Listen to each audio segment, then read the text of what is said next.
ఈనాడు గీతా జయంతి, గొప్ప నైమిత్తిక తిథి. ఒక గ్రంథానికి పుట్టినరోజు చేయడం అనేటటువంటిది బహుశా సనాతన ధర్మంలో ఒక్క భగవద్గీతకి సంబంధించినంత వరకు మాత్రమే ఉంది. ఇతర గ్రంథముల యొక్క ఆవిర్భావ దినంగా ఒక జన్మదినోత్సవంగా చేయడం అనేటటువంటిది సాధారణంగా ఇంత విశేషంగా కనపడదు. ఒక్క భగవద్గీత విషయంలో మాత్రం చాలా గొప్ప పూజ్య భావనని ఆవిష్కరిస్తూ అందరూ ఆ భగవద్గీత పట్ల తమకున్నటువంటి భక్తిని ఇవాళ ఆవిష్కరిస్తూ ఉంటారు.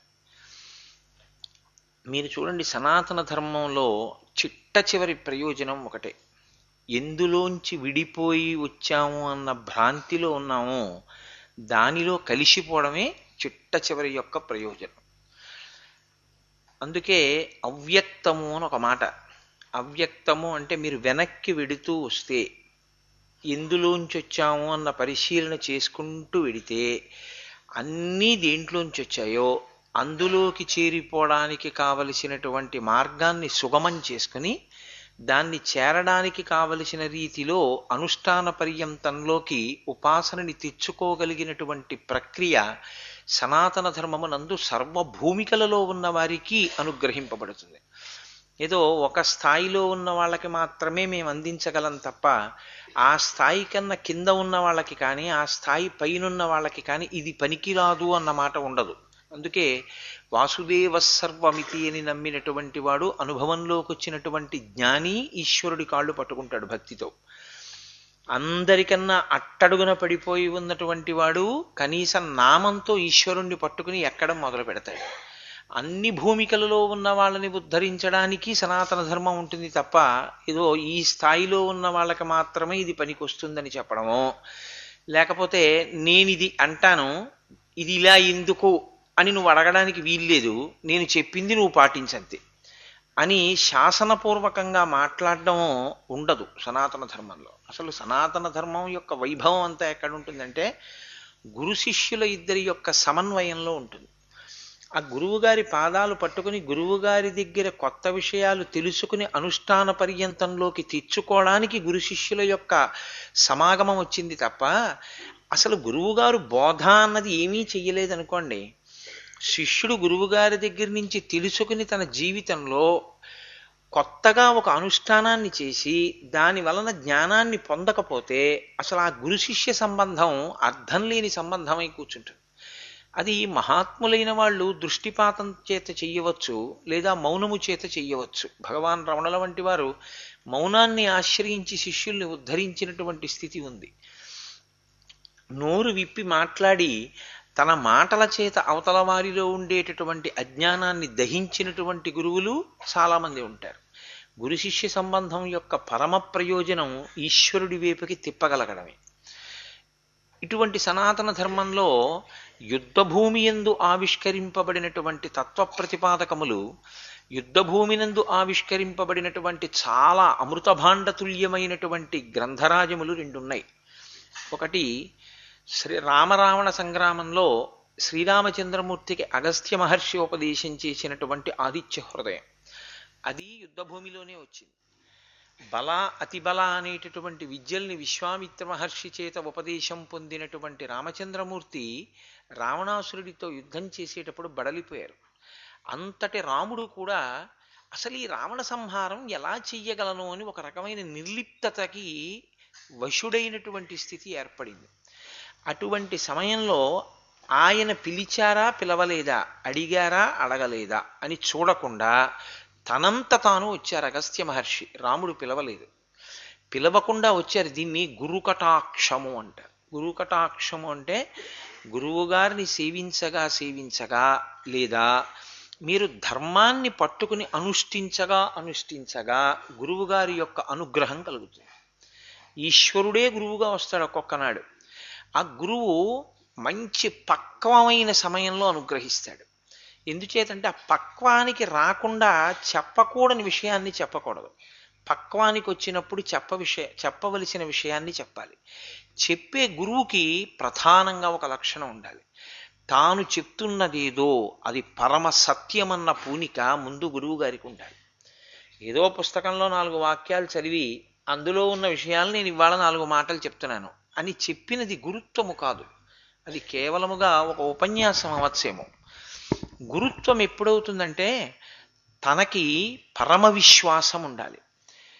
ఏది పెద్దల చేత చెప్పబడిందో, ఏది పూర్వాచార్యుల వలన గురువుల వలన చెప్పబడిందో, ఏది శాస్త్రముల చేత చెప్పబడిందో అది పరమ సత్యము. ఈ పూనిక గురువుకు ఉండాలి. అందుకే ఆదిత్య హృదయం దీన్ని నిరూపణం చేస్తుంది. రాముడు అడగకుండా అగస్త్యుడు వచ్చాడు. వచ్చినవాడు ఎంత ప్రేమతో పిలిచాడంటే రామ రామ మహాబాహో అంటాడు. రామ రామ 2 మాటలు పిలుస్తాడు. వత్స అంటాడు. గురువుగారు శిష్యుణ్ణి వాత్సల్యంతో ఆవు దూడని ప్రేమించినంతగా ప్రేమించి పిలుస్తారు. పిలిచి ఆదిత్య హృదయం చెప్పేసి ఉపదేశం చేసేసి ఈ ఆదిత్య హృదయం చదువుకో రావణుణ్ణి చంపేస్తావు అన్నారు. ఇప్పుడు రాముడు ఇన్ని అస్త్రాలు ప్రయోగించాను, రావణ సంహారం అమలేదు. ఇన్నాళ్ళ నుంచి యుద్ధం అవుతోంది, రావణ సంహారం అమలేదు. గురువుగారు చెప్పిన ఇది నేను చదివేస్తే రావణ సంహారం అయిపోతుందా అన్న స్థితిలో రాముడు ఉంటే అగస్త్యుడు రాడు. చెప్పకూడదు, చెప్పడు. నా దగ్గర ఏమున్నాయో వాటికన్నా గురుముఖత వచ్చినదేదో అది పనిచేసి తీరుతుంది. నమ్మాడు రామచంద్రమూర్తి. ఉపదేశించాడు అగస్త్య మహర్షి. ఉపదేశించిన అగస్త్య మహర్షి రావణ సంహారం అయ్యే వరకు లేరు. జగామచ యథాగతం ఆదిత్య హృదయాన్ని ఉపదేశం చేసేసిన వెంటనే ఆయన వెళ్ళిపోయారు. ఎందుకు వెళ్ళిపోయారు అంటే మిగిలిన వాళ్ళు రావణ సంహారం చూడ్డానికి నించున్నారు. అగస్త్య మహర్షికి ఎంత నమ్మకం అంటే నేను ఆదిత్య హృదయం ఇచ్చేసిన తర్వాత ఇంకా చంపకపోవడం ఏమిటి, చచ్చిపోతాడు రావణాసురుడు, ఆయన వెళ్ళిపోయారు. అంటే అంత విశ్వాసం గురువుకి. అంత విశ్వాసమున్న గురువు శిష్యుడికి ఏది చెప్పాడో అది విస్ఫోటనము. అది శిష్యుని ఎందలా పనికొస్తుంది. ఏది ఎప్పుడు చెప్పాలో ఆ పక్వమైనటువంటి స్థితిలో చెప్తే తప్ప దాన్ని శిష్యుడు అందుకోవడంలో కూడా పరిణతిని పొంది అందుకోవడం అనేటటువంటిది సంభవమయ్యే విషయం కాదు. మీరు చూడండి, ఎప్పుడు పడితే అప్పుడు విత్తనాలు వేయడం కుదరదు. భూమిని బాగా దున్నాలి, మెత్తగా తయారు చేయాలి, వర్షం పడాలి, అప్పుడు విత్తనం పెట్టాలి. అలాగే శిష్యుడు యోగ్యమైన స్థితికి వచ్చాడు, ఇప్పుడు చెప్పింది ఇంకా బాగా నాటుకుంటుంది, ఇతనికి ప్రధాన ప్రయోజనాన్ని నెరవేరుస్తుంది అనుకున్నప్పుడు గురువు ఉపదేశం చేస్తాడు. ఆ సమయం వరకు అలా ఎదురు చూస్తుంటాడు ఆయన. అప్పుడు తన కటాక్షాన్ని ప్రసరిస్తాడు. అలా ప్రసరించడం వల్ల గురువుగారికి ఉపయోగం ఏమిటి? ఏమీ ఉండదు. అసలు నిజంగా గురువుగారికి ఏదైనా ఉపకారం చెయ్యాలి అనుకుంటే అలా చెయ్యగలిగిన వాడు లోకంలో ఉండడు. ఎందుకంటే గురువుగారికి ఏం ఉపకారం చేస్తారు? లోకంలో తల్లికి తండ్రికే ఉపకారం చేయలేరు మీరు. శరీరం ఇచ్చిన వాళ్ళు ఈ జన్మలో తల్లిదండ్రులు ఈ శరీరం ఇచ్చారేమో కానీ వచ్చే జన్మలో మళ్ళీ ఇంకో తల్లిదండ్రులు శరీరం ఇస్తారు. అసలు శరీరమే మళ్ళీ పుచ్చుకోవలసిన అవసరం లేని స్థితిలో జ్ఞానం ఇవ్వగలిగినటువంటి గురువుకి ఏం ఉపకారం చేస్తారు మీరు? కాబట్టి గురువుకి శుశ్రూషే తప్ప గురువుగారు ఆ శరీరంతో 10 కాలాలు ఉండేటట్టుగా ఆయన్ని సేవించడమే తప్ప గురువుగారికి కొత్తగా చేసే ఉపకారం ఉండదు. ఎందుకంటే గురువుగారికి ఇది లేదన్న భావన ఉంటే కదా మీరు ఇవ్వడం. అందుకే గురువుకి లోకంలో ప్రత్యుపకారము లేదు. కాబట్టి ఆదిత్య హృదయం యుద్ధభూమిలో వచ్చింది. అలాగే కురుక్షేత్ర యుద్ధంలో వచ్చింది భగవద్గీత. భగవద్గీత 18 అధ్యాయములుగా చెప్పబడింది. ఎటువంటి సమయంలో ఎటువంటి ప్రదేశంలో శిష్యుడు మంచి యోగ స్థితిలో ఉండగా ఎటువంటి పక్వమైన కాలంలో ఉపదేశం చేస్తే శిష్యుణ్ణి బాగా పట్టుకుంటుందో అప్పుడు ఉపదేశం చేశారు కృష్ణ భగవానుడు. నిజంగా కూడా అటువంటి ఉపదేశం చేయవలసింది యుద్ధకాలంలోనే చెయ్యాలి. యుద్ధకాలం అంటే నా ఉద్దేశం దెబ్బలాడుకుంటూ ఉండడము అని కాదు. యుద్ధకాలము అంటే కార్యాచరణయందు ఉద్యుక్తుడై కర్తవ్యమేది బాధ్యతేది, కర్తవ్యమునకు బాధ్యతకు తేడా ఏది, ధర్మమేది, చెయ్యవలసినదేది, చెయ్యకూడనిదేది, శిష్యుడు అయోమయావస్థకి గురి అయి గురువుగారి పాదములు పట్టుకోవడం వినా మార్గం లేని స్థితికి చేరినప్పుడు గురువు మాట్లాడితే బాగా పట్టుకుంటాడు శిష్యుడు. ఆకలేసిన వాడికి పెట్టిన అన్నానికి, కడుపు నిండిన వాడికి పెట్టిన అన్నానికి, బాగా శ్రద్ధాళువై వింటుండగా దాని అవసరం కలిగినప్పుడు చెప్పిన దానికి, బయట వర్షం పడుతోందని పందిట్లోకి వచ్చి వినడం కోసం చేరిన వాళ్ళకి చెప్పడానికి తేడా లేదు, చాలా తేడా ఉంటుంది. కాబట్టి శిష్యుడు ఆ స్థితిని పొందితే తప్ప గురువు ఉపదేశం చెయ్యరు. కురుక్షేత్ర సంగ్రామంలో ఆ స్థితిని అర్జునుడు పొందాడు. శిష్యుడు ఆ స్థితిని పొందితే గురువుగారు అప్పుడు ఉపదేశం చేస్తారు. అర్జునుడికి ఆ ఉపదేశం పొందడానికి కావలసినటువంటి స్థితి కురుక్షేత్ర సంగ్రామంలో వచ్చింది. ఎందుకని అంటే అప్పటి వరకు అర్జునుడు అస్త్రాల మీద అస్త్రాలు తెలుసుకుంటూనే ఉన్నాడు. ఎంత అస్త్ర సంపద సంపాదించాడో, ఇదంతా దేని కొరకు?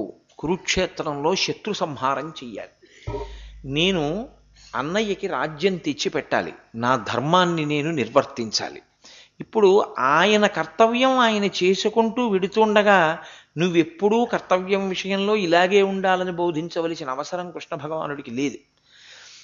ఎప్పుడు తన కర్తవ్యాన్ని తాను మరిచిపోయాడో, ఎప్పుడు కర్తవ్యం విషయంలో అయోమయావస్థకి గురయ్యాడో అప్పుడు ఈశ్వరుడు జోక్యం చేసుకోవాలి. అర్జునుడు కేవలం సమస్త జీవకోటికి ప్రతినిధి. భగవద్గీత విషయంలో వచ్చిన గొప్పతనం ఏమిటంటే, సాధారణంగా ఉపదేశము అన్నది జరిగినప్పుడు గురు శిష్య స్థాయిలో ఇద్దరి మధ్య ఉంటుంది. అది అందరికీ ప్రయోజనమయ్యేటటువంటి స్థితి ఉంటుంది అని చెప్పడం కష్టం. ఒక గురువు ఒక శిష్యుడు ఉపనిషత్తుల్లా మాట్లాడుకుంటే దాని తత్వం వేరు. కానీ ఒక ఉపదేశం చేసినటువంటి స్థాయిలో అది శిష్యుడిని అనుగ్రహిస్తుంది. కానీ అది లోకమునకంతటికీ ప్రయోజనకారి కావాలని లేదు. ఆదిత్య హృదయం అలా లోకానికి ప్రయోజనమైంది. మళ్ళీ భగవద్గీత అలా పనికొచ్చింది. ఎందుకు పనికొచ్చింది అంటే, అర్జునుడు ఏ స్థితిలో ఉన్నాడో సాధారణంగా జీవకోటి అంతా ఆ స్థితిలోనే ఉంటుంది. నేను సాధారణంగా అన్న మాట ఎందుకు వాడానంటే, కోటాను కోట్ల మందిలో ఎవరో ఎక్కడో ఒక్కడే నేను పుట్టుక చేత యోగిని అన్న స్థితికి చేరినవాడు ఉంటాడు.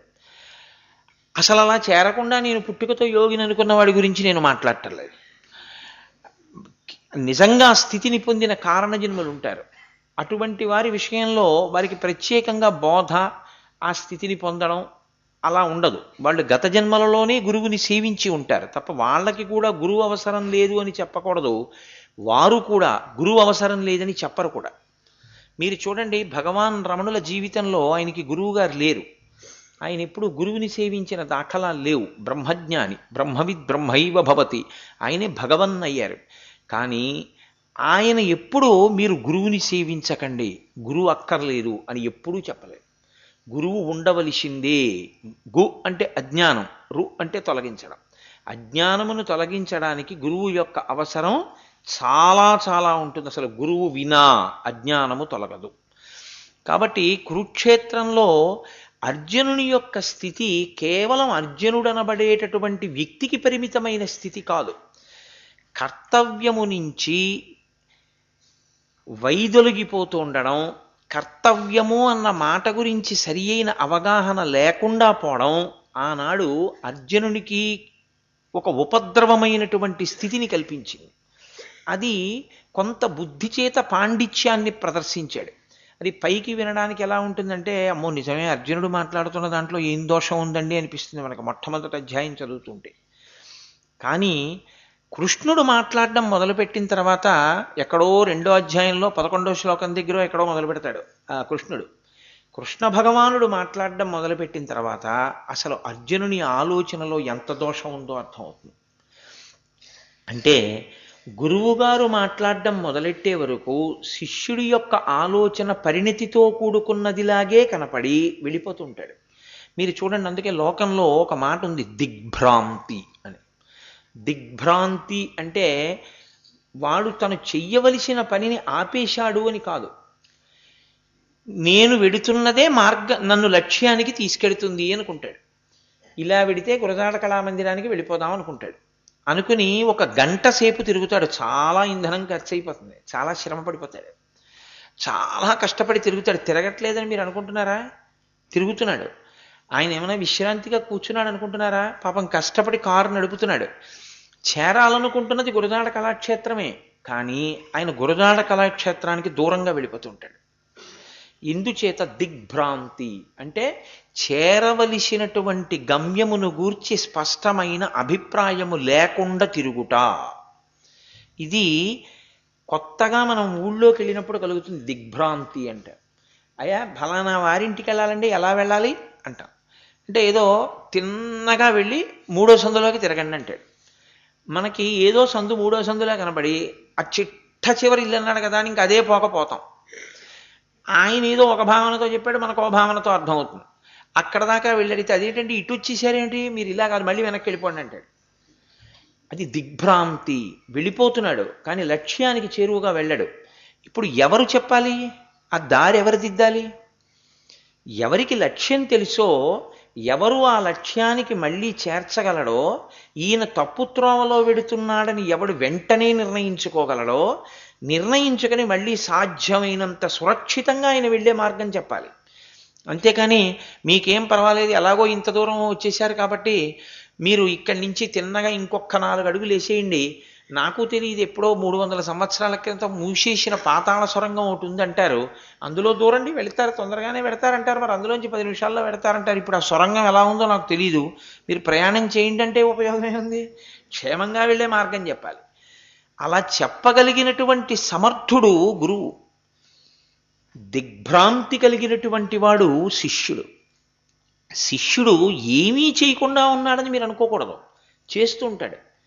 కానీ ఆ చేసేది అసలు లక్ష్యాన్ని చేరడానికి చేస్తున్నది అని అనుకోడు. బుద్ధి చేత ఏదో నిర్ణయం చేసుకుంటాడు, అది పాండిత్యం అనుకుంటాడు. అనుకుని నే చేస్తున్నదే సరైంది అనుకుంటాడు, అనుకుని చేసుకుపోతూ ఉంటాడు. గురువు దిద్దుబాటు చేపడతాడు. అందుకే ఔదార్యము. ఎందుకు చెప్పాలి మీకు దారి కనపడినాయనా? ఔదార్యము. అలాగే గురువుగారు ఎందుకు దిశానిర్దేశం చేస్తాడు? కేవలము ఔదార్యము. ఔదార్యము చేత దిశానిర్దేశం చేస్తారు. ఇప్పుడు అర్జునుడికి చేసినటువంటి గీతాబోధ ఏది ఉందో అది కేవలం అర్జునుడికి చేసింది కాదు. అందుకని గీతా జయంతిని జరుపుకుంటాం. అందుకని భగవద్గీత గురించి ప్రతి వాళ్ళం నమస్కారం చేసి గీతాధ్యయనం చేసేటటువంటి ప్రయత్నం చేస్తాం. ఎందుకంటే గీత నాకు అన్వయమవదు అని చెప్పగలిగిన వాడు ఉండడు. ఆధ్యాత్మిక జీవనంలో ముందుండేది అజ్ఞానం, పొందవలసింది జ్ఞానం. ఈ అజ్ఞానము తొలగాలి. ఇది తొలగిపోతే ఉండేది జ్ఞానమే. ఇప్పుడు చీకటి పోయి వెలుతురు రాదు, వెలుతురు వస్తే చీకటి పోతుంది. జ్ఞానం వస్తే అజ్ఞానము పోతుంది. కానీ ఆ జ్ఞానం అనేటటువంటి దీపాన్ని వెలిగించగలిగిన వాడు గురువు ఒక్కడే. కాబట్టి ఇప్పుడు కృష్ణుడు అర్జునుడికి ఏది బోధ చేశాడో అది కేవలము అర్జునుడికి చేసిన బోధ కాదు. అర్జునుడు ఏ స్థాయిలో ఉన్నాడో ఆ స్థాయిలోనే సమస్త ప్రాణికోటి, ప్రత్యేకించి బోధ అవసరం ఉన్నటువంటి మనుష్యులందరూ అక్కడే ఉంటారు. కారణం ఏమిటంటే మీరు ఒక్కటే, నేను దాని గురించి పెద్ద ప్రస్తావన చేయక్కర్లేదు, మీరు పట్టుకోగలరు. మనుష్యునికి పుట్టుకతో అజ్ఞానాన్ని బోధ చేయక్కర్లేదు, అది ఉంటుంది. మనుష్యునికి పుట్టుకతో స్వార్థాన్ని బోధ చేయక్కర్లేదు, అది ఉంటుంది. నువ్వు కొత్తగా పట్టుకో అని అక్షరాభ్యాసం చేసి బలపం పట్టించినట్టు కామక్రోధ లోభ మదమోహమాత్సర్యములను పట్టించక్కర్లేదు, ఆవాహన చేయక్కర్లేదు, అవి వచ్చేసి పట్టుకుంటాయి. గురువుగారు ఎందుకున్నాడంటే ఇదిగో ఇవి వదల్చడానికి గురువుగారు ఉంటాడు. అది వదల్చడానికి గురువు లేడనుకోండి, తానున్న మార్గం చాలా సంతోషంగా ఉందనుకుంటాడు. రామకృష్ణ పరమహంస ఒక మాట చెప్తుండేవారు, ఒంటెకి ఒక లక్షణం ఉంటుంది. అది బాగా పెద్ద పెద్ద ముళ్ళు ఎక్కడుంటాయో అక్కడికి వెళ్ళి ఆ ముళ్ళని కొరికే ప్రయత్నం చేస్తుంది. అంత పెద్ద పెద్ద ముళ్ళు, అందులో ఎడారుల్లో పెరిగేటటువంటి ముళ్ళ చెట్లు చాలా భయంకరంగా ఉంటాయి. అవి దాని ముక్కులోకి పెద్ద పెద్ద పెదవులు వేలాడుతుంటాయి ఒంటికి. ఆ పెదవుల్లోకి గుచ్చుకుని రక్తం కారిపోతుంటుంది. కారిపోతుంటే అది ఏమనుకుంటుందంటే ఇక్కడ నేనేదో సాధించాను, ఇదంతా నేను చేశాను, అందుకే ఇదంతా ఇలా ఎర్రపడిపోతోంది అనుకుంటుంది. అది అలా ముళ్ళ కంపల్ని కొరికి కొరికి కొరికి కొరికి అది తినేది ఏమీ ఉండదు. ఆఖరికి బయటికి వచ్చి నిలబడిన తర్వాత అనుకుంటుంది, అరే రే రే రే రే నేను ముళ్ళకంప జోలికి వెళ్ళాను, నా నోరంతా పొడుచుకుపోయి నా నెత్తురంతా కారిపోయింది అనుకుంటుంది. అనుకున్న ఉంటే రెండో రోజు వెళ్ళదని మీరు అనుకుంటున్నారేమో, మళ్ళీ వెళుతుంది. అదే సంసారి. అదే అజ్ఞానావస్థలో అందరూ ఉంటారు. అజ్ఞానావస్థలో ఉన్న వ్యక్తులు అని నేనేమి వర్గీకరించను. పుట్టుకతో ఉండేది అజ్ఞానమే. ఇది ఎవరు తీయాలి? గురువు తీయాలి. గురువులలో జగద్గురువై, అసలు జగద్గురువు అన్న ఆ సంబోధన మొట్టమొదట అన్వయమైంది ఎవరికి అంటే ఒక్క కృష్ణ భగవానుడికే అన్వయమైంది. దక్షిణామూర్తిగా ఆయన అంతమందిని ఉద్దేశించి చెప్పింది కాదు, సనక సనందనాదులకు మాత్రమే అర్థమైంది ఇలా పట్టుకుంటే. కానీ ఆనాడు గీతాచార్యుడు చెప్పింది ఇప్పటికీ కాదు, ఎప్పటికీ అర్జునుడిని అడ్డుపెట్టి చెప్పింది అర్థమయ్యేటట్టుగా చెప్పి గట్టెక్కించినవాడు మొదటి జగద్గురువు లోకానికి కృష్ణ భగవానుడే. అందుకే ఎప్పుడైనా ఆయన గురించి చెప్తే కృష్ణం వందే జగద్గురుం అంటాం.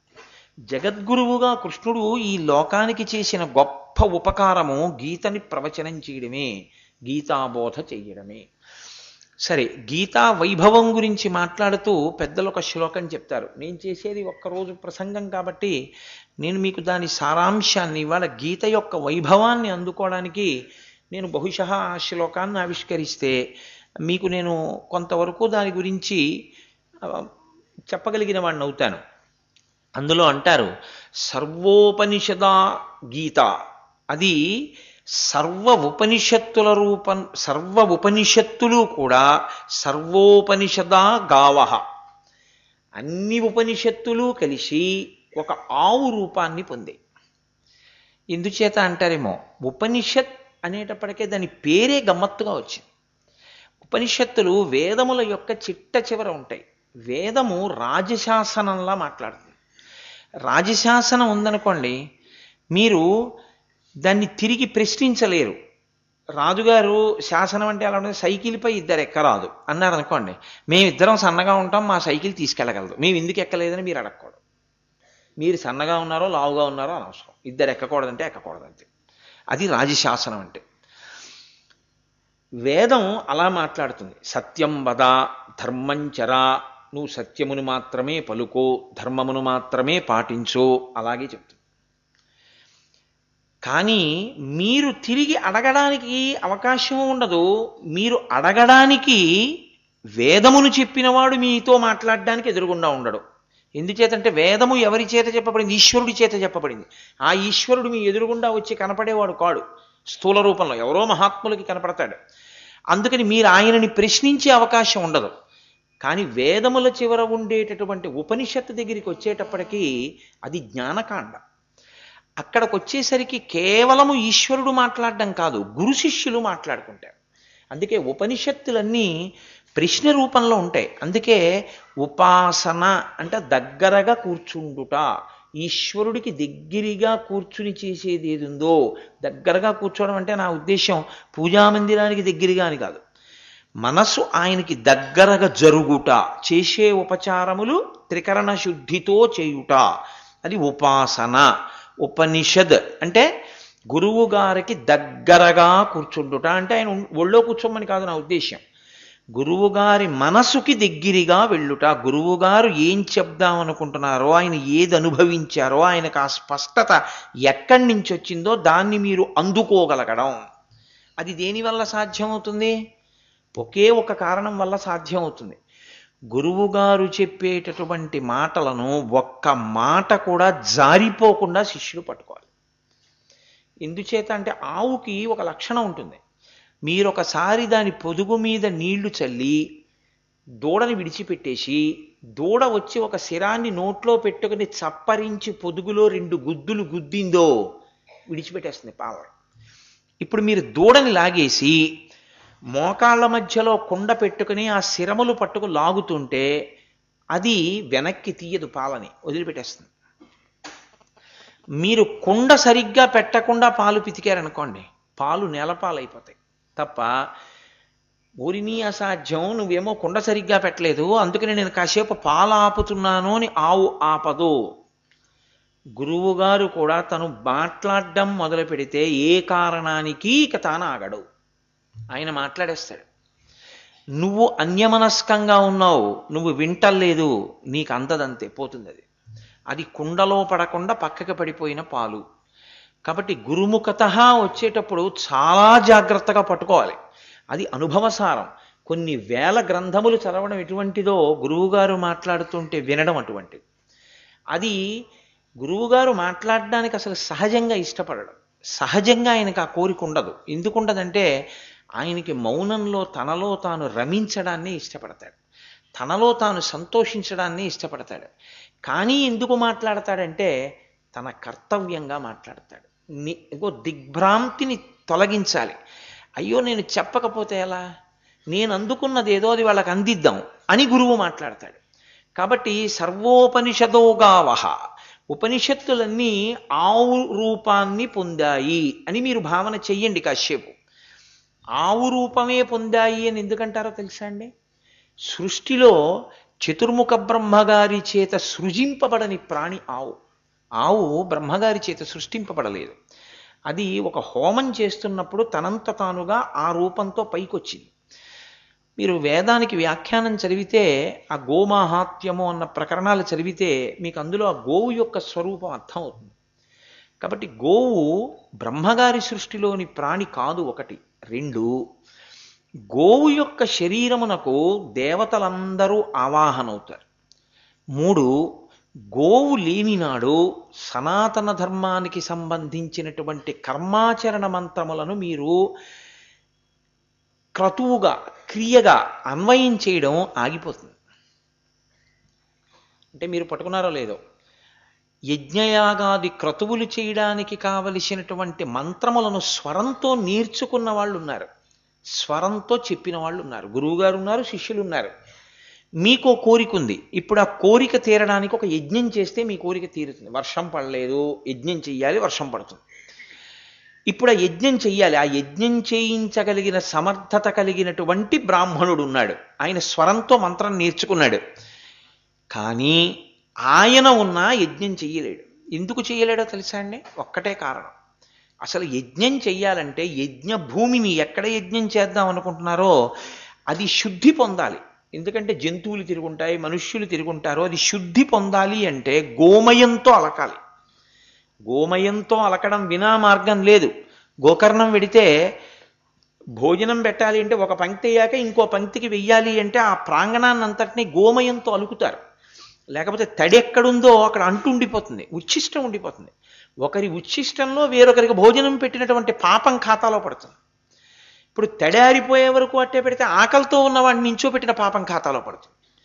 ఈ రెండింటినీ పోగొట్టుకోవడానికి ఏం చేస్తారంటే, ఒక పంక్తి వేసి వాళ్ళు లేచిపోతే వెంటనే ఆవు పేడ కలిపినటువంటి నీటితో ఓసారి తుడిచేస్తారు.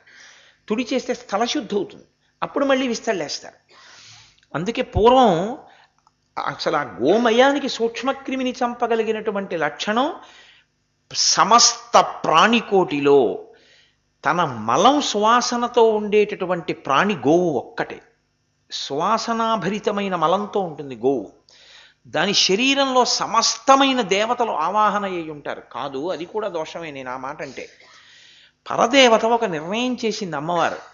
ఆవిడ ఏమని నిర్ణయం చేసిందంటే, లోకంలో నేను అమ్మనయ్యుండి నేను అమ్మా అని పిలిపించుకుని, ఎందుకంటే ఆవిడకున్న పేరు ఒక్కటే అమ్మే. మీరు ఒక్కటే ఆలోచించవలసి ఉంటుంది. అమ్మకి అవమానము చెయ్యాలి అని ఎవ్వడూ సంకల్పం చేయకూడదు. కానీ అమ్మని అవమానించడం అంటే ఏమిటో తెలుసా అండి? పేరు పెట్టి పిలవడమే. బహుశా అందుకే సన్నాఫ్ అంటే నాన్నగారి పేరు రాయడమే కానీ మదర్ పేరు రాయరు. అమ్మని పేరు పెట్టి పిలిస్తే అమ్మ చాలా బాధపడుతుంది. ఆవిడ ఎంత గొప్ప ఆవిడనివ్వండి, కొడుకు ఆవిడ్ని పిలిచేది అమ్మ అని. అందుకే మనం పెద్ద పెద్ద అధికారులు ఉన్నారనుకోండి, వారితో మాట్లాడేటప్పుడు అమ్మగారండి అంటాం, అమ్మ అంటాం. అమ్మ అంత పవిత్రమైన పిలుపు. ఆ అమ్మతనం మొదట ఉన్నది జగదంబయందు. ఆవిడ మొదటి కుటుంబిని, పరమేశ్వరుడి ఇల్లాలు. ఆవిడ ఒక్కదానికి చిన్నబుచ్చుకుందిట. ప్రాణులను లయం చేయకపోతే కుదరదు, పడగొట్టాలి.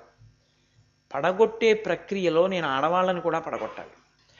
ఆడదాన్ని పడగొట్టినప్పుడల్లా కొంతమందికి అమ్మ అని పిలిచే అదృష్టం పోతుంటుంది. మా అమ్మగారి శరీరం పడిపోయిన నాడు ఇక ఈ జన్మకి నాకు అమ్మ అని పిలవడానికి వ్యక్తి లేకుండా వెళ్ళిపోయింది కదా. నేను ఎలా ఈ లోటు తీర్చడం? వీడు ఏ పుట్టినరోజో వస్తుంది, వీడికి అమ్మ చేత్తో తిన్నటువంటి పాయసం జ్ఞాపకానికి వస్తుంది, వీడు అమ్మకి నమస్కారం చేయడం, అమ్మ కాళ్ళకి దండం పెట్టడం వీడికి గుర్తొస్తుంది, వీడు ఏడుస్తాడు అమ్మ లేదని. మరి నేను ఎలా అమ్మని తీసుకురావడం అని ఆవిడ అమ్మ అన్న మాటని 3గా విభాగం చేసింది. చేసి ఒకటి భూమాత, ఆవిడ భూమాతగా భూమిగా లోకంలో నిలబడింది. అందుకే ఆవిడకి పెట్టడం భరించడం ఈ రెండే వచ్చు. 2 గోమాత, ఆవిడ గోవుగా ఉండి పిల్లాడి కోసం అమ్మ ఉపవాసాలు చేసినట్టు, పిల్లవాడి కోసం గుడికెళ్ళినట్టు మన కోర్కెలు తీరడానికి కావలసిన సంభారములన్నీ ఆవు రూపంలో ఇస్తుంది. 3 పరదేవత, ఆ తల్లి జగదంబగా ఉంటుంది. అందుకే అమ్మ లేదన్న మాట నువ్వు అనడానికి వీల్లేదు అంది అమ్మవారు. నీ పుట్టినరోజు నాడు నువ్వు అమ్మకి నమస్కారం చెయ్యాలనుకుంటే మా అమ్మగారు లేరనద్దు. నువ్వు గోశాలకెళ్ళి ఒక ఆవుకి 2 అరటి పళ్ళు పెట్టి గోవుకి నమస్కరించది మీ అమ్మకి అందుతుంది. అందుకే పీఠాలలో 3 పూజలు చేస్తారు: గజపూజ, అశ్వపూజ, గోపూజ. ఇందులో గజపూజ, అశ్వపూజ పశుపూజయే. గోపూజ పరదేవతా పూజ. గోపూజ పశుపూజ కాదు. గోపూజ సాక్షాత్ పరదేవతార్చన. నేను ఎప్పుడు తరచుగా ఓ మాట చెప్తుంటాను. మహానుభావుడు శృంగగిరి పీఠాధిపతులు చంద్రశేఖర భారతీ స్వామి వారు ఒకానొకప్పుడు శృంగేరిలో శారదామాతని అర్చించడానికి వెళుతున్నారు. ఆ గురునివాస్ నుంచి తుంగానదిని దాటి శిష్యులు పూజాద్రవ్యాలన్నీ పట్టుకుని వస్తున్నారు. వస్తుంటే తీరా ఆయన గుళ్ళో కెడదామనుకుని వచ్చేటప్పటికి ఇంకొక 4 అడుగుల్లో గుళ్ళో కెడతాననగా ఒక పెద్ద ఆవు ఎక్కడి నుంచో వచ్చి రాజద్వారానికి అడ్డంగా పడుకుంది. శిష్యులు గబగబా పరిగెత్తుకుంటూ వెళ్ళి ఆవుని లేపబోతున్నారు. ఆయన అన్నారు, వద్దు, నేను లోపల వరకు రావక్కర్లేదని పరదేవత బయటికి వచ్చింది, పీటల వేయండని ఆ ఆవు దగ్గర కూర్చుని గోమాతకి పూజ చేసేసి తత్శేషం ప్రసాదంగా తీసుకుని ఆయన గురునివాస్కి వెళ్ళిపోయారు. ఆయన శారద గుళ్ళోకి వెళ్ళలేదు. ఆవు వేరు, పరదేవత వేరు కాదు. ఆవే పరదేవత. నేను చెప్పట్లేదు ఈ మాట, వేదం చెప్తోంది, అమ్మవారు చెప్పింది. గోమాత గుహజన్మభూహో, నేనే గోమాతగా లోకంలో తిరుగుతూ ఉంటాను అని. అందుకే పంచగవ్యములు ఆవు దగ్గర నుంచే వస్తాయి.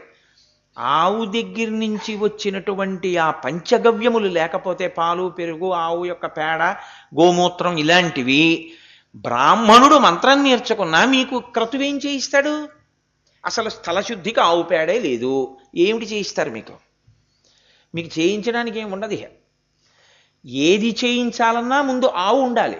ఆవు ఉంటే బ్రాహ్మణుడు చేయిస్తాడు. అందుకే బ్రాహ్మణుడు బాగుండాలని చెప్పదు సమాజం.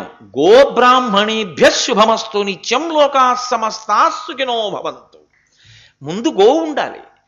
ఆవు ఉంటే ఆవు దగ్గర పంచగవ్యాలు దొరికితే అప్పుడు బ్రాహ్మణుడు ఏదైనా క్రతువు చేయిస్తాడు నీకు. చేయిస్తే అప్పుడు నీకు ఏదైనా తీరని కోరిక ఉంటే ధార్మికమైన కోరిక నీకు తీరుతుంది. కాబట్టి గోవు లేనిదే అసలు సనాతన ధర్మమే లేదు.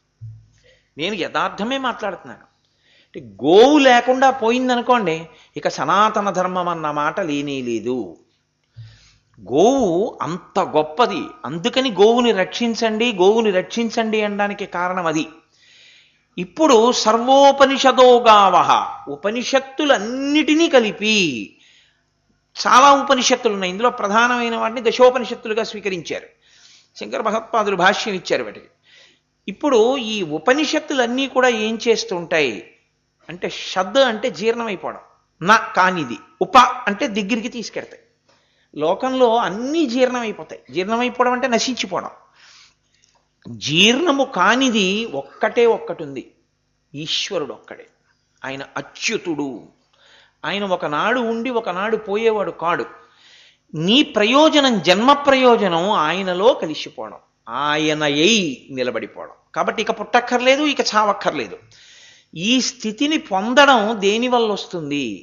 గురువుగారి దగ్గర కూర్చుని ఆ జ్ఞాన భాగాన్ని వింటే నీ అజ్ఞానము తొలగుతుంది. కాబట్టి అది ఉపనిషద్. ఇప్పుడు సర్వోపనిషదో గావః, ఆవులన్నీ కలిసి, ఆవు ఉపనిషత్తులన్నీ కలిసి ఒక ఆవు అయ్యాయి. ఆవంత పవిత్రమైంది కదండి. ఇప్పుడు మీరు ఉపనిషత్తులు ఆవయ్యాయి అంటే వచ్చిన దోషమేం లేదు. ఉపనిషత్తులన్నీ ఆవయ్యాయి, జ్ఞానమంతా కలిసి ఆవయింది. అయినా ఆ ఒక్కటి అలా నించుందనుకోండి, మీరు పూజ చేయడానికి పనికొస్తుందేమో కానీ గోవు లోకమును సారంగా మార్చాలి. మీరు ఈ మాటను కొంచెం జాగ్రత్తగా పట్టుకోవాలి. మీకు ఎప్పుడైనా బోధ చేసేటప్పుడు విశ్వమునందు విశ్వనాథుణ్ణి చూపించాలి, లోకమునందు లోకేశ్వరుణ్ణి చూపించాలి తప్ప అసలు ఇక్కడెక్కడా నీకేమీ కుదరదన్నాను అనుకోండి, నేను ఏం చెప్పినా అవన్నీ నువ్వు అసలు ఈ శరీరం వదిలిపెట్టాకే పొందుతా ఉన్నాను అనుకోండి, అప్పుడు అనుమానంలోకి వెడుతుంది. వీడు చెప్పిందంతా నిజమో కాదు అంటే. కాదు, సనాతన ధర్మం యొక్క వైభవం ఏమిటో తెలుసా అండి? లోకమును సారముగా మారిస్తే లోకనాథుడవుతాడు, విశ్వమును సారంగా మారిస్తే విశ్వనాథుడవుతాడు. ఆభరణములను చూడకో బంగారాన్ని చూడు, ప్రమిదలని పిడతల్ని మూకుళ్ళని పాలికల్ని చూడకో మట్టి చూడు, ఇసుకలో చేసిన బొమ్మలు సైకతలింగాలు చూడకో ఇసుక చూడు, కొయ్యతో చేసిన బొమ్మలు చూడకో కొయ్య చూడు. ఇప్పుడు నామరూపములు చూడకో నామరూపములు తయారైన సత్యమును చూడు. అది సత్యవస్తు దర్శనం అసత్య వస్తువును ఆధారం చేసుకునే చెయ్యాలి. అసత్య వస్తువు లోకమే, జగత్తే. జగత్తును ఆధారం చేసుకుని జగన్నాథ దర్శనం చేయించాలి గురువు. అంతేకాని అసలు జగత్తును పక్కన పెట్టేసి మాట్లాడతాను నేను అంటే అది శిష్యుడికి అంతే విషయం కాదు. కాబట్టి గోవు సారమును అందించాలి. గోవు ఏం చేస్తుంది? ఇందులోదే తిని మీకు సారం ఇస్తుంది. ఏది తింటుంది అంటే నిజానికి బ్రహ్మమును చేరుకోవడం అన్న స్థితికి వచ్చేశాక ఇదంతా నిస్సారమే. నిస్సారమని మనకు అనిపించింది ఏదో దాన్ని సారం చేస్తుంది. అందుకని గోవుతో పోల్చారు. అది చూడండి ఏం తింటుంది? గడ్డి తింటుంది. మనకెవ్వరికీ అక్కర్లేనిది అది కదండి. బుద్ధిహీనుడైపోతే నువ్వు గడ్డి తింటున్నావు ఏట్రా అంటారు. ఎందుకు పనికిరానిది అన్ని కోణాల్లో. మీరు చూడండి, అత్యంత చులకన అనుకోండి, గడ్డి పరక్కన్నా చులకనండి ఆయన అంటారు. సీతమ్మ తల్లి గడ్డి పరక పెట్టింది రావణాసురుడు వచ్చినప్పుడు. కాబట్టి గడ్డి పరకలన్నీ తింటుంది ఆవు. అన్నీ తిన్న ఆవు గబగబా తిని ఒక చోట కూర్చుని బాగా నెమరవేస్తుంది. కడుపులోకి వెళ్ళిపోయిన దాన్ని గబగబా తిన్నదాన్ని మళ్ళీ ఉండలుగా నోట్లోకి తెస్తుంది. మా చిన్నతనంలో మేము ఆవు నెమరవేయుట అని మాకు ఒక క్వశ్చన్ ఉండేది. బహుశా ప్రాక్టికల్గా అందేది అదే కదూ. నేను స్కూల్ నుంచి వస్తూ ఆవు పడుకుని నెమరవేస్తుంటే మేము అలా చూస్తూ ఉండేవాళ్ళం. గురువుగారు చెప్పారు కదా చూద్దామని. నిజం కూడా. మీరు ఇప్పటికీ చూడొచ్చు. ఆవు నెమరవేసేటప్పుడు ఆవు యొక్క ముఖాన్ని మీరు చూడండి, ఆవు తినేటప్పుడు ఉండే ముఖాన్ని చూడండి, చాలా తేడా ఉంటుంది. తినే ఆవు తొందరగా తింటూ వెళ్ళిపోతుంది. నెమరవేసే ఆవు నిలబడి నెమరవేయడం కన్నా పడుకుని నెమరవేయడాన్ని ఇష్టపడుతుంది. అది నెమరవేసేటప్పుడు చాలా మెల్లగా నవ్వులతో అరమోట్పు కన్నులతో ప్రశాంతంగా నెమరవేస్తుంది. గురువుగారి నోటి వెంట వచ్చిన వాక్యములను బాగా పట్టుకుని మళ్ళీ నిధిధ్యాసనంలోకి వెళ్ళేటప్పుడు ఆ స్మరణ చేసేటటువంటి శిష్యుడు అంత జాగ్రత్తగా వాటిని తిప్పాలి. బాగా నవిలి మింగుతుంది. మింగేటప్పుడు గంగడోల్లోంచి ఇలా వెళ్ళడం కనపడుతుంది మీకు. ఇది వెళ్ళిపోగానే నోరు ఖాళీ కదండి, అలా మూసి ఉంచుతుంది. మళ్ళీ ఏదో త్రేయించినట్టు చేస్తుంది. కడుపులోంచి ఒక ముద్ద ఇలా ప్రయాణం చేసి నోట్లోకి రావడం కనపడుతుంది. చర్మం మించి ఉబ్బుగా కనపడుతుంది. మీరు ఇప్పటికీ చూడొచ్చు. అది మళ్ళీ ఇలా నోరు తెరుస్తుంది. కొంచెం నురగగా ఉన్న పచ్చి గడ్డి ముద్ద కొంత నోట్లోకి వస్తుంది. మళ్ళీ ఇప్పుడు దాన్ని బాగా నవ్వులుతుంది. పనికి మారినటువంటి గడ్డంతా తిన్న ఆవు పసిపిల్లల నుంచి వృద్ధుల వరకు, రోగుల నుంచి ఆయాసం ఉన్నవాడి వరకు తింటే జీర్ణమైపోయే పాలగా మార్చేసి ఈ ప్రక్రియ చాలా కష్టం. అదంత తేలికైంది కాదు. అది మీకు పనికొచ్చేది తినలేదు. మీరు మళ్ళీ దాని దగ్గర పుచ్చుకోవడానికి మీకు అక్కర్లేనిది తింది. అది మళ్ళీ సారవంతమైన పాలను మీకు ఇవ్వాలి అంటే దూడ వినా మార్గం లేదు. మీరు తీసుకొచ్చి అక్కడ ఏం పెట్టండి అది పాలు వదలదు. అది పాలు వదలాలంటే ఒక్కటే మార్గం.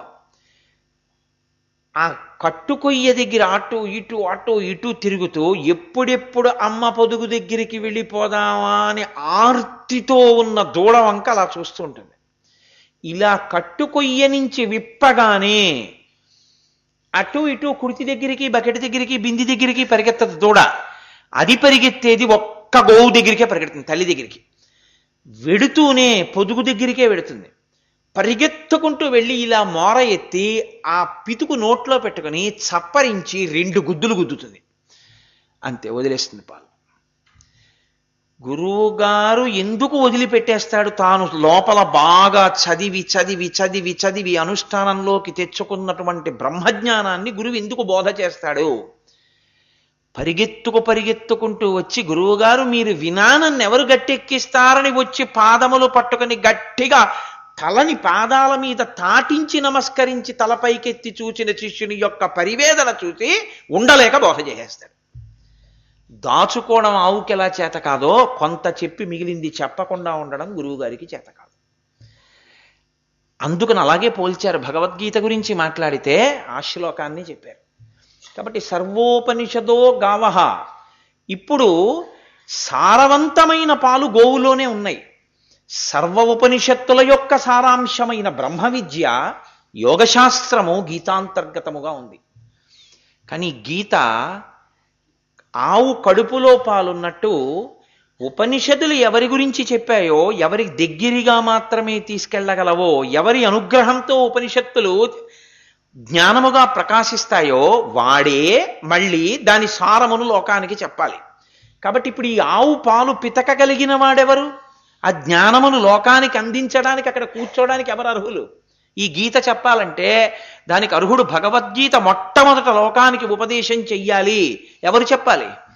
ఈశ్వరుడే చెప్పాలి. ఈశ్వరుడే గురువుగా రావాలి. కాబట్టి ఆయన ఏం చేశాడు? సాక్షాత్తుగా దోక్తః నందగోపసుత, అంటే ఆ నందగోపుని యొక్క కుమారుడైనటువంటి కృష్ణ పరమాత్మయే పాలు పితికేవాడి రూపంలో వచ్చాడు అక్కడికి. అందుకైన పుట్టడం కూడా ఎక్కడ పుట్టాడు? పశుపాలకుల యొక్క కుటుంబంలో పుట్టడానికి కారణం చేతకాని వాడై పుట్టలేదు. ఆయన అలా పుట్టడానికి కారణం ఏమిటంటే ఉపనిషత్తులన్నీ గోవులై తిరుగుతున్నాయి. ఆ ఉపనిషత్తుల యొక్క సారాంశాన్నంతటినీ కూడా భగవద్గీతగా లోకానికి పంచిపెట్టాలి. సాక్షాత్ జగద్గురువు, సాక్షాత్ జగదాచార్యుడు, సాక్షాత్ పరబ్రహ్మం. గురువు గారికి పరబ్రహ్మం అభేదం. గురువుగారు ఒకడు, ఈశ్వరుడు ఒకడు కాడు. గురువే ఈశ్వరుడు. గురు బ్రహ్మ, గురుర్విష్ణు, గురుర్దేవో మహేశ్వర, గురు సాక్షాత్ పరబ్రహ్మ, తస్మై శ్రీ గురవే నమః. తానే పరబ్రహ్మమైన కృష్ణుడే భగవద్గీతని లోకానికి చెప్పాలి. కాబట్టి దోక్తః గోపాలనందన, అందుకని ఆయన పాలు పితికేవాడిగా రావడం కోసం బయట పాలు పితకడం బాగా అలవాటు చేసుకోవడానికి కూర్చున్నవాడిలా గోపాల బాలుర యొక్క కుటుంబంలోకి వెళ్ళి పుట్టాడు. బహుశః లోకంలో అందరికన్నా బాగా కిందకి దిగి రావలసిన అవసరం లేనివాడంటూ ఉంటే గురువు ఒక్కడే. ఎందుకో తెలుసా అండి? మిగిలిన వాళ్ళందరికీ కూడా ఏదో ఒక వస్తువు వలన కాలమునందు దేశమునందు పరిమితమై అధికారమో సంతోషమో ఉంటాయి.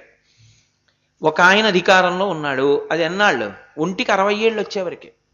ఆ తర్వాత ఇంకా నమస్కారం పెట్టడానికి ఎవడు ఉండడు. కానీ గురువుకి సంతోషం పైవాటి వలన కాదు, తనలో తాను రమిస్తాడు గురువు. కాబట్టి ఆయనకు అవసరమే ఉంది అసలు?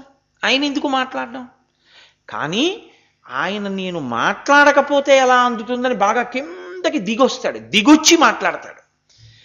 ఇప్పుడు అందరికన్నా బాగా కిందకి మనం చూసేది ఎవరినంటే పశువుల్ని పోషిస్తూ ఆవుల వెంట దూడల వెంట తిరిగే వాళ్ళని. ఎందుకంటే వాళ్ళు మొలకడిగితే తలకడగరు, తలకడిగితే మొలకడగరు. అసలు పొద్దున్న స్నానం చేయరు, వాళ్ళు సాయంత్రం స్నానం చేస్తారు.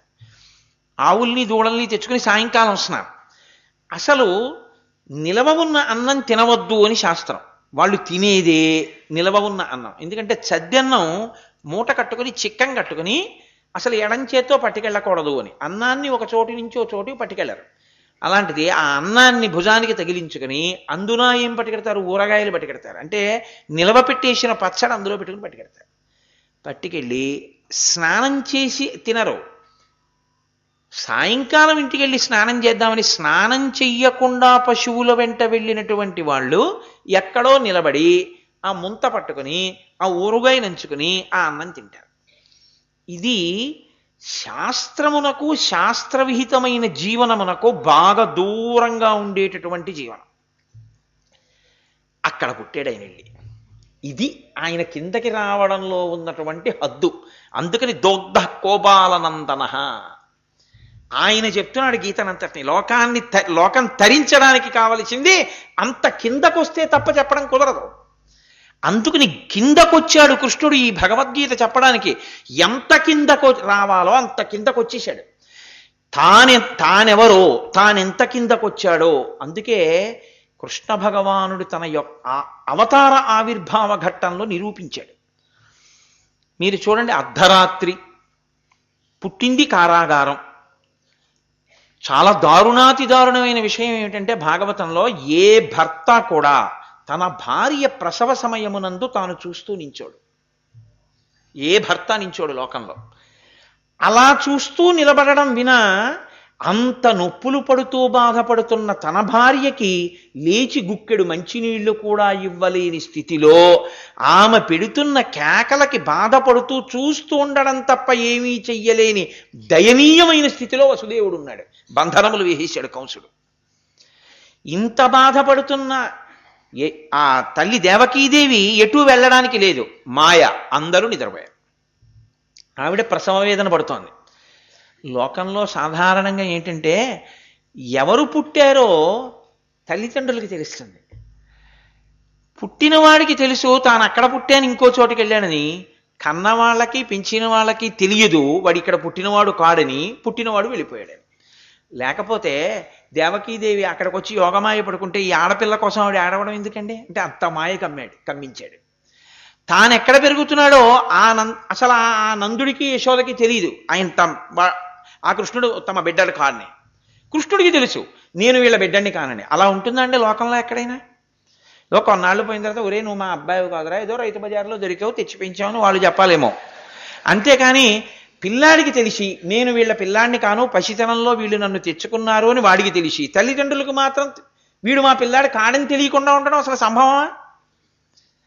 అది ఆయన మాయా అంటే. అందుకని కదండి అంటాడు, యంత్రామూఢాని మాయయా, నేను తిప్పుతున్నానయా ఈ లోకాన్నంతటినీ, నా దుస్తరమైనది నా మాయ, దాన్ని దాటలేరెవ్వరు, అది నా అదుపులో ఉందన్నాడు. ఆ మాయ కమ్మించిన వాడు కృష్ణుడిగా రావడం అన్న మాట భగవద్గీత అసలు వచ్చిన విధానమును మీరు పట్టుకోవాలి. భగవద్గీత రావాలంటే కృష్ణుడు రావాలి. కృష్ణుడు వస్తే కానీ గీత రాదు. కృష్ణుడు ఎలా వచ్చాడు? పసిపిల్లాడిగా పుట్టని అవతారం ఏదైనా ఉంటే కృష్ణావతారం ఒకటే. రాముడు పసిపిల్లాడిగా పుట్టాడు. తతశ్చ ద్వాదశే మాసే చైత్రే నావమికే తిథౌ నక్షత్రే రితిదైవచ్చే సోచ్య సంస్థేషు పంచషు గ్రహేషు కర్కటే లగ్నే వాక్పతాం బిందునా సహా ప్రోద్యమానే జగన్నాథం సర్వలోక నమస్కృతం. 12 నెలలు కౌసల్యా గర్భవాసం చేసి పసిపిల్లాడిగా పుట్టాడు. కృష్ణుడు అర్ధరాత్రి వేళ ప్రసవ వేదన పడినటువంటి దేవకీదేవికి పుట్టినటువంటి పసిపిల్లవాడిగా కనపడలేదు. జలధరదేహు నాజాను చతుర్బాహు సరసీరుహక్షు విశాలవక్షు జారు గదా శంఖ చక్ర పద్మ విలాసు కంఠ కౌస్తుభమణి కాంతిభాను కమనీయ కటిసూత్ర కంకణ కేయూర శ్రీవత్సలాంఛనంచిత విహారు మరుకుండల ప్రభాయుత కుంతలలాటు వైఢూర్య మణిగణ వరకిరీటు బాలు పూర్ణిందు రుచిజాలు భక్త లోకపాలు సుగుణాలవాలు కృపా విశాలు చూచి తిలకించి పులకించి చోద్యమంది ఉబ్బి చెలరేగి వసుదేవుడు ఉత్సహించే అన్నారు పోతరయ్య. శంఖచక్ర గదా పద్మములతో 4 భుజములతో మహానుభావుడు వనమాలతో పీతాంబరంతో కోటి సూర్యుల ప్రభల ఆయన ఉదయించాడు. ఒక్క సూర్యుడు ఉదయిస్తుంటే చూస్తేనే ఒళ్ళు పులకరించిపోతుంది నిజంగా. నేను నా సూర్యోదయం చూడడానికే సముద్రపు ఒడ్డుకు వెళ్ళి కూర్చున్నాను నేను, సుబ్బారావు గారు. అంటే ఆ సూర్య భగవానుడు ఉదయిస్తున్నప్పుడు ఆ ఎర్రటి బింబంగా రావడం, ఆ ఆదిత్య హృదయం తలుచుకుంటూ కూర్చుంటే ఆ రంగులు మారడం, సముద్రం మీద ఆ ఎరుపు ఛాయ పడ్డం, ఆయన వెంటనే ఎరుపు నారింజ బంగారు రంగులోకి మారడం, ఒక్క 10 నిమిషాలకి దుర్నిరీక్షుడై మాంసనేత్రంతో చూడలేని స్థితిని పొందేయడం. అసలు నిజంగా శాస్త్రాలు ఆయన గురించి మాట్లాడిన తీరు చూస్తూ అలా ఉంటే ఒళ్ళు పులకించిపోయి రోమాంచితమైపోయింది. అబ్బా ఏమి సూర్యోదయం! అది సముద్రం ఉన్న పట్టణంలోనే దాని అందం. కాబట్టి ఒక్క సూర్యుణ్ణి చూస్తేనే అలా ఉంటే కోటి సూర్యుల ప్రభాభాస. కారాగారంలో పుట్టి నేను ఎందుకు పుట్టానో తెలుసా అని 3 జన్మల వెనక కథ చెప్పాడు. చెప్పినవాడు అమ్మకి నాన్నకి మాయ కమ్మించి తను ప్రాకృత శిశువు అయిపోయి ఏం చెయ్యాలో వసుదేవుడికి చెప్పాడు.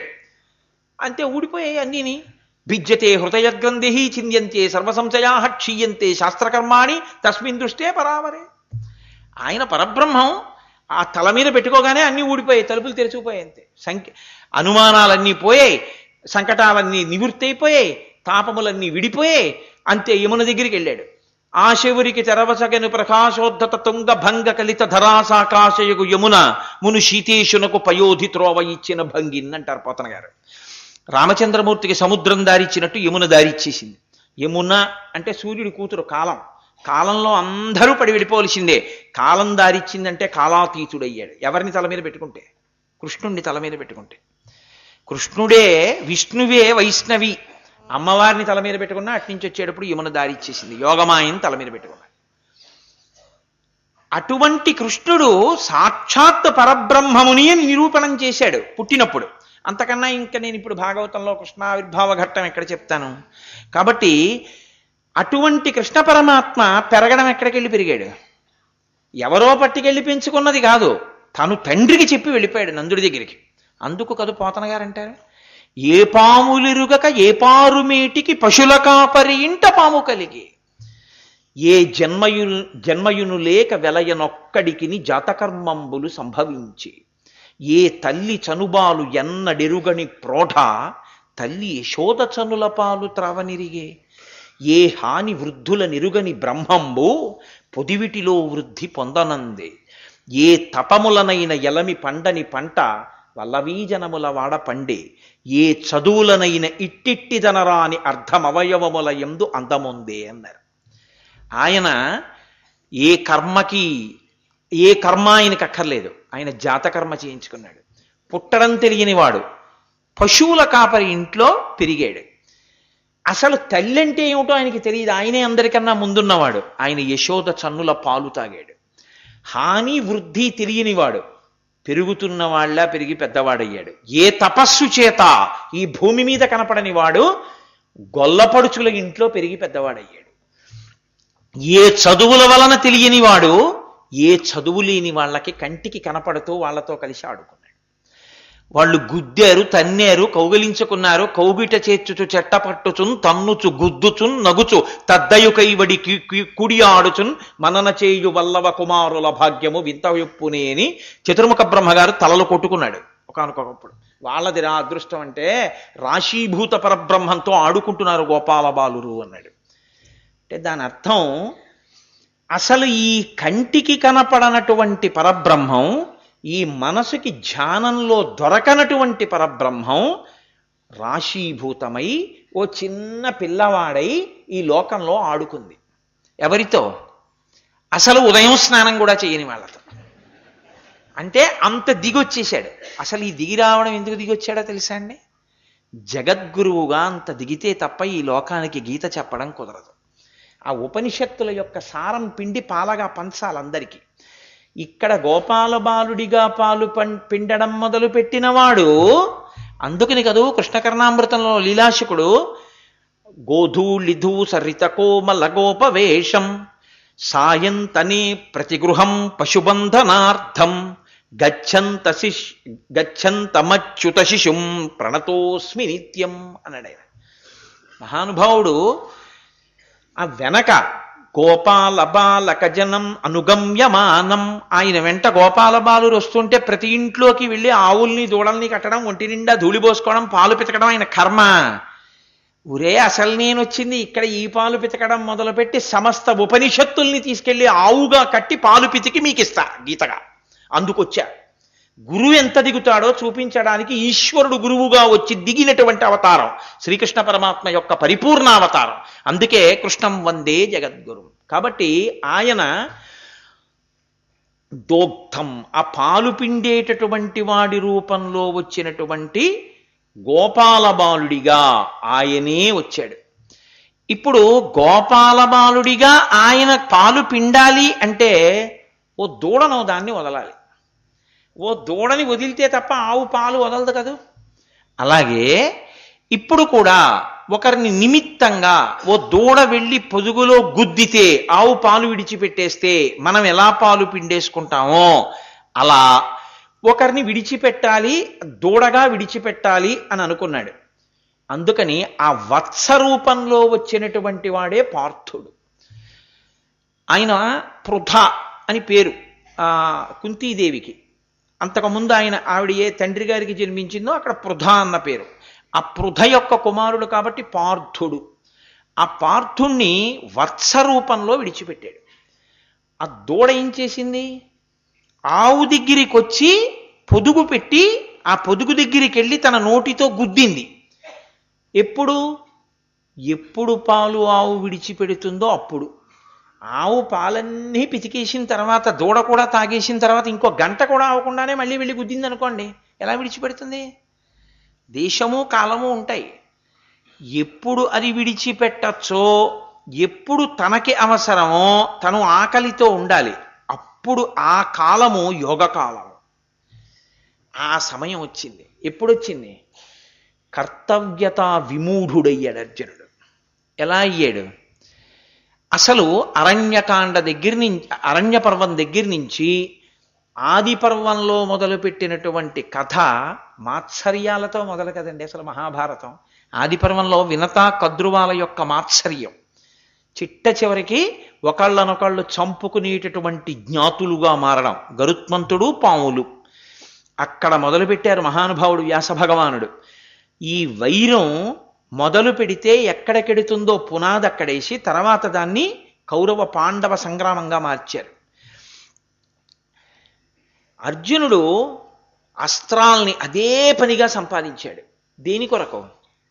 కురుక్షేత్ర యుద్ధం వస్తుంది, కురుపాండవ సంగ్రామం జరుగుతుంది.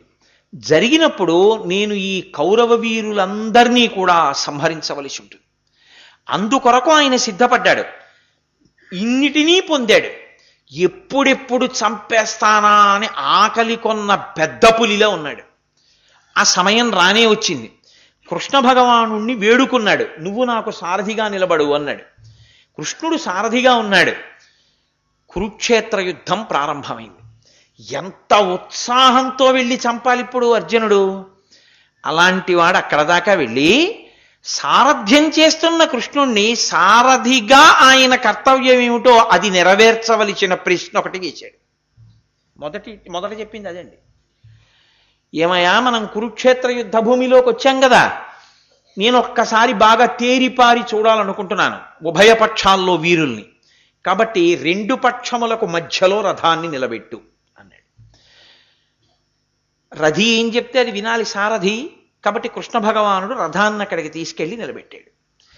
ఇప్పటి వరకు అర్జునుడిలో ఉన్న స్థితి వేరు. కర్తవ్యమునకు కట్టుబడి ఉన్నాడు, తన ధర్మమునకు తాను కట్టుబడి ఉన్నాడు. క్షత్రియుడిగా శత్రు సంహారం చెయ్యాలి, ఎవరు లోకకంటకులో వాళ్ళని పరిమార్చాలి, ఎవరు ధర్మం తప్పారో వాళ్ళని నాశనం చెయ్యాలి, లోకంలో మళ్ళీ ధర్మాన్ని నిలబెట్టాలి. తన ధర్మానికి తాను కట్టుబడి ఉన్నాడు. అకస్మాత్తుగా పాండిత్య రూపంలో, అంటే బుద్ధి రూపంలో, పెద్ద వాగ్వైభవ రూపంలో ఆయనని అజ్ఞానము ఆవహించి, అది మోహ. మోహము అన్న మాట అక్కడ పుట్టింది. మోహము అంటే అజ్ఞానము. ఏది ఉండకూడదో అది ఉండడం. అదే కదండి లోకమంతా ఉన్నది. కాబట్టి భగవద్గీత అక్కర్లేదని ఎవరంటారు? కాబట్టి ఇప్పుడు ఆయనకు అది కలగగానే ఆయన ఇంకొకలా మాట్లాడడం మొదలుపెట్టాడు. ఎంత గొప్పగా మాట్లాడాడో తెలుసా అండి? ఏం మామూలుగా మాట్లాడాడు అనుకుంటున్నారా? ఇప్పుడు నేను భగవద్గీత అంతా చెప్పే ప్రయత్నంలో ఏం లేనుగా. ఒకసారి ఆ భగవద్గీత యొక్క వైభవాన్ని సింహావలోకనం చేయడం వరకే. ఆయన అన్నాడు, అయ్యయ్యయ్యో, దేహబంధుత్వాన్ని మొదలుపెట్టాడు. దేహబంధుత్వంతో మొదలుపెట్టడానికి ఇదే అశాశ్వతం.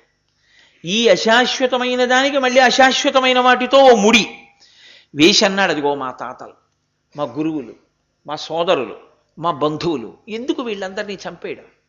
వీళ్ళందరినీ చంపేసి నేను నెత్తుటి కూడు ఆ రాజ్యాన్ని తీసుకున్నాను అనుకో, నాకేమిటి కలిసి వస్తుంది అని ఆశ్చర్యకరమైనటువంటి మాట ఒకటి ప్రతిపాదన చేశాడు. నేను ఇప్పుడు వీళ్ళందరినీ చంపేశాను అనుకో, ఇంటి దగ్గర ఉన్న ఆడవాళ్ళకి భర్తలు ఉండరు. ఇంటి దగ్గర ఉన్న ఆడవాళ్ళకి భర్తలు లేకపోతే కులకాంతలని అన్యులు చేపట్టేస్తారు. అన్యులు చేపట్టేస్తే కుల సంకరం అయిపోతుంది, వర్ణ సంకరం అయిపోతుంది. ఎవరికి ఎవరు జన్మించారో తెలియదు. తెలియకపోతే ఈ చచ్చిపోయిన వాళ్ళు ఉన్నారు చూసావా, వీళ్ళందరూ ఊర్ధ్వలోకాలు చేరుతారు. లుప్తపిండోదక క్రియాహ, అది అక్కడ పెద్ద మాట. అందుకని యోగం అయింది. అర్జున విషాద యోగం ఎందుకయిందంటే అయోమయావస్థ. చంపేస్తానని ఓ మాట అంటున్నాడు, నాకెందుకయా చంపడం అని ఓ మాట అంటున్నాడు. చచ్చిపోవడం అంటే లేకుండా పోవడం కాదని తనే చెప్తున్నాడు. ఎందువల్ల చెప్తున్నాడు? వీళ్ళందరూ ఎక్కడికో చేరుతారంటున్నాడు. అంటే శరీరం చచ్చిపోతుంది తప్ప దానిలో ఉన్న జీవుడు చావడు, ఆయన ఎక్కడికో వెడతాడని ఒప్పుకుంటున్నాడు. ఒప్పుకుంటున్నవాడు శాస్త్రం ఏం చెప్పిందో అప్పుడు నేను అదే చేయవలసి ఉంటుందన్నది మాత్రం మర్చిపోయాడు. ఇది కర్తవ్యాన్ని మర్చిపోవడం అంటే అని అన్నాడు. పతంతి పితరం హేషాం లుప్త పిండోదక క్రియా, వీళ్ళు పైనుంచి కింద పడిపోతారా? రేపు పొద్దున్న వీళ్ళకి పిండ ప్రదానం చేసేవాడు ఉండడు. ఎందుకు ఉండడు? వీళ్ళ యొక్క కులకాంతలు ఎవరున్నారో ఆ కాంతల్ని పరులు చెరబడతారు, లోకమంతా వర్ణసంకరం అయిపోతుంది. ఇప్పుడు అకస్మాత్తుగా తాను ఏ నిర్ణయానికి వచ్చాడంటే, తాను అసలు సనాతన ధర్మ వ్యవస్థనంతటినీ నాశనం చేసేవాడిని అయిపోతున్నాను. తన కర్తవ్యం తాను మర్చిపోయాడు. మీరు భగవద్గీత ప్రారంభము ఎందుకు యోగమైందో మీరు పట్టుకోవాల్సి ఉంటుంది. కర్తవ్యము వేరు, బాధ్యత వేరు. కర్తవ్యమునకు బాధ్యతకు తేడా ఏమిటో తెలుసా అండి? మీరు చెయ్యవలసింది మీరు చేస్తే కర్తవ్యం, మీరు చెయ్యవలసింది కాకుండా చాలా దూరం అల్లుకుపోయి వెళ్ళిపోతే బాధ్యత. నా కొడుక్కి ఉపనయనం చేయడం నా కర్తవ్యం, నా కొడుక్కి గాయత్రి ఉపదేశం చేయడం నా కర్తవ్యం, నేను సంధ్యావందనం చేయడం నా కర్తవ్యం, నా కొడుకుని సంధ్యావందనం చెయ్యమని చెప్పడం నా కర్తవ్యం. వాడు సంధ్యావందనం చెయ్యకపోతే వాడు త్రాగటానికి పాలు ఇవ్వకు. వాడు సంధ్యావందనం చేసే వరకు నువ్వు సంధ్యావందనం చేసుకుని వచ్చాక పాలిస్తానంటూ ఉండు అని చెప్పడం నా భార్యకి నా కర్తవ్యం. ఎన్ని చెప్పినా వాడు సంధ్యావందనం చేయకపోతే వాడి గురించి బెంగ పెట్టుకుని నేను సంధ్యావందనం మానేస్తే బాధ్యత తలకెత్తుకున్నట్టు. బాధ్యత నిన్ను పాడు చేస్తుంది, కర్తవ్యం నిన్ను పైకెత్తుతుంది. అంతే తేడా. నేను చేసేది చేశానా, అందులో త్రికరణ శుద్ధిగా రాజీ లేకుండా నేను ఏది చెయ్యాలని శాస్త్రం చెప్తోందో దాన్ని ధర్మం అంటారు. అందుకే ధర్మక్షేత్రే కురుక్షేత్రే అంటూ మొదలవుతుంది. ఈశ్వరుడు కానీ ఈశ్వర ప్రోక్తమైన శాస్త్రము కానీ దేని కొరకు? కేవలము ధర్మబోధ కొరకు. అన్నీ దేన్ని ప్రబోధం చేస్తాయి? ధర్మాన్నే ప్రబోధం చేస్తాయి. అటువంటి ధర్మాన్ని తానిప్పుడు ఆచరించాలి. ఏమిటి తన ధర్మం? తాను క్షత్రియుడు, తాను అన్యాయం చేసినటువంటి వాడు, దురాగతములు చేసినటువంటి వాడు, తనది కాని రాజ్యాన్ని అనుభవిస్తున్నవాడు, అమర్యాదగా ప్రవర్తించేవాడు, సరి అయిన శీలము లేనివాడైనటువంటి దుర్యోధనుణ్ణి అతన్ని ఆశ్రయించిన వాళ్ళని తాను పరిమార్చాలి. ఇప్పుడు అది మానేసి తాను ఒక కొత్త ధర్మాన్ని పట్టుకున్నాడు. అహింస అన్న ధర్మం ఒకటి తీసుకొచ్చాడు. తీసుకొచ్చి ఎందుకయ్యా నాకు ఇదంతా, నాకెందుకు ఈ నెత్తుటికూడు, నాకొద్దు అని తాను ఊరుకుంటే బాగానే ఉండేది. ఏదో కొంతవరకు కృష్ణ పరమాత్మ బోధ చేస్తే సరిపోయేది ఆయనకి. ఆయన ఏమన్నాడంటే అంతకన్నా ముందుకు అడుగేసి, ఇదిగో వీళ్ళందరూ చూశావా వెళ్ళి పైలోకంలో కూర్చుంటారు, పితృలోకాలకి చేరిపోతారు, స్వర్గానికి ఎడతారు కదా మరి యుద్ధంలో చచ్చిపోయిన వాళ్ళు, వీళ్ళని చంపి నేను స్వర్గానికి పంపుతాను, అక్కడ వరకు బాగానే ఉంటుంది. తర్వాత లోకం నాశనం అయిపోతుంది. ఎందుకు నాశనం అవుతుంది? లుప్తపిండోదక క్రియాహ, వీళ్ళకి పిండం పెట్టేవాడు ఉండడు, వీళ్ళ కులకాంతలు చెరపబడతారు, దానివలన వర్ణ వ్యవస్థ అంతా సర్వనాశనం అయిపోతుంది. కాబట్టి ఎందుకు నాకు ఆ పాపం, నేను చెయ్యను.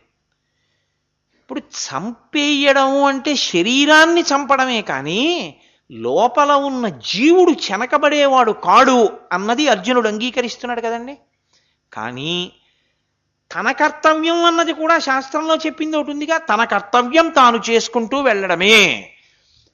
ఆనాడు యుద్ధ భూమిలో అదే ఆయన కర్తవ్యం.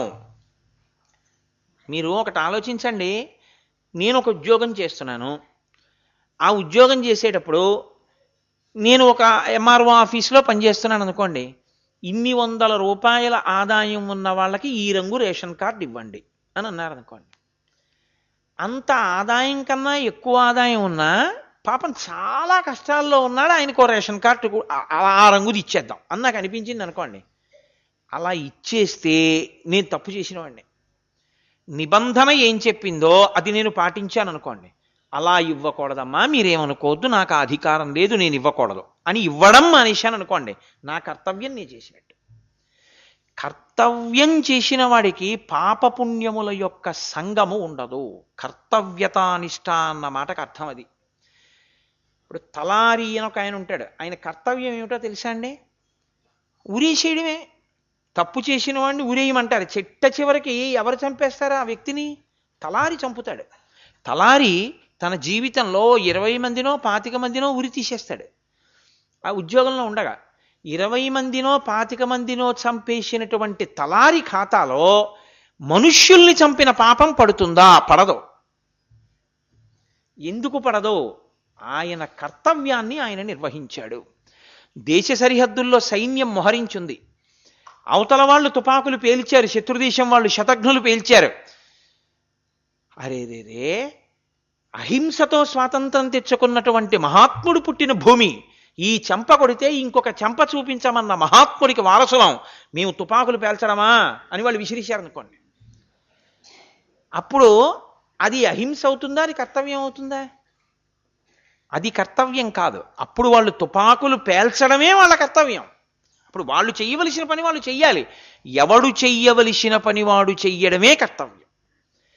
అందులో తాను చెయ్యవలసిన పనిని మాని ఏ కారణం చేతనైనా ఇంకొకరు చెయ్యవలసినటువంటి కర్తవ్యాన్ని తన మీదకెత్తుకున్నవాడు స్వధర్మాన్ని విడిచిపెట్టి పరధర్మాన్ని నెత్తికొత్తుకున్నవాడు. అది ఎప్పటికీ భయావహ.